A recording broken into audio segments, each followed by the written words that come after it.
Nah, kita awali informasi pagi ini dari anak-anak, nih, Wow. Bram. Nah, kalau bicara tentang anak-anak ini tentunya nggak jauh dari urusan bermain ya, di mana beragam pilihan mainan kini juga banyak tersedia di pasaran. Namun ternyata tidak semua mainan aman. Betul sekali. Nah, kemarin ini saya berkesempatan untuk ke kawasan Permata Hijau di Jakarta Selatan untuk melihat langsung proses pembuatan dari mainan kayu yang diklaim aman, Ivan, untuk anak karena dari sejarah bentuk itu tidak ada sisi yang tajam. Seperti apa? Kita lihat berikut ini.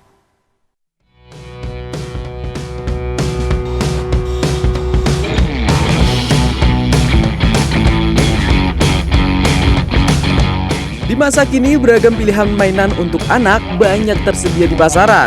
Namun tentunya banyak pertimbangan terkait keamanan bagi sang anak.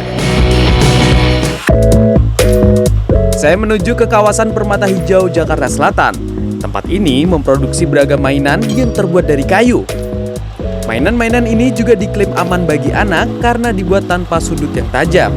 Bahan dasarnya terbuat dari kayu cedar.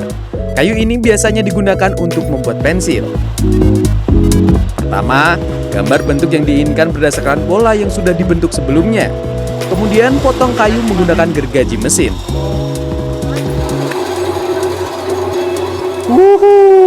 Wah, saya nyobanya keringetan, deg-degan, tapi ternyata juga kepotong ya garisnya. Harusnya bisa lebih mancung dikit, ternyata enggak. Jadi ya kakak aja deh lanjutin, Kak. Daripada nggak jadi. Proses pemotongan kayu ini menjadi bagian yang terpenting dalam proses pembuatan mainan. Selain untuk menghasilkan bentuk yang diinginkan, proses pemotongan juga memastikan agar tidak ada sudut-sudut tajam yang bisa membahayakan anak-anak saat bermain. Proses selanjutnya adalah dengan menghaluskan bagian yang masih kasar menggunakan mesin amplas.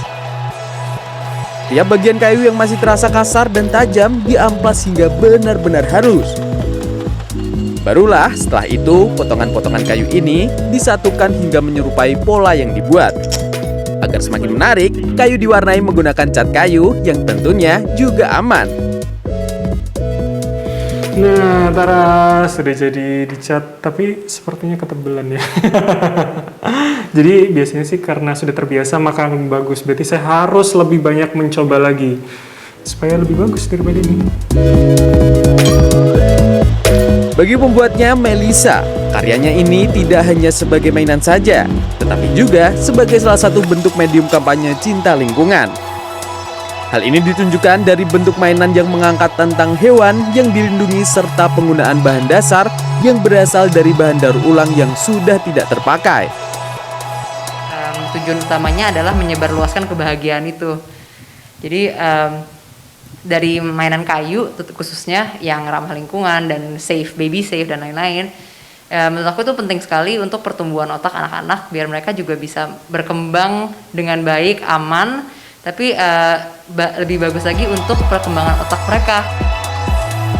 Dari sisi psikologis, mainan berbentuk 3 dimensi ini akan bermanfaat banyak bagi perkembangan anak, mulai dari melatih kreativitas, ketekunan, hingga melatih penemuan solusi dari sebuah masalah.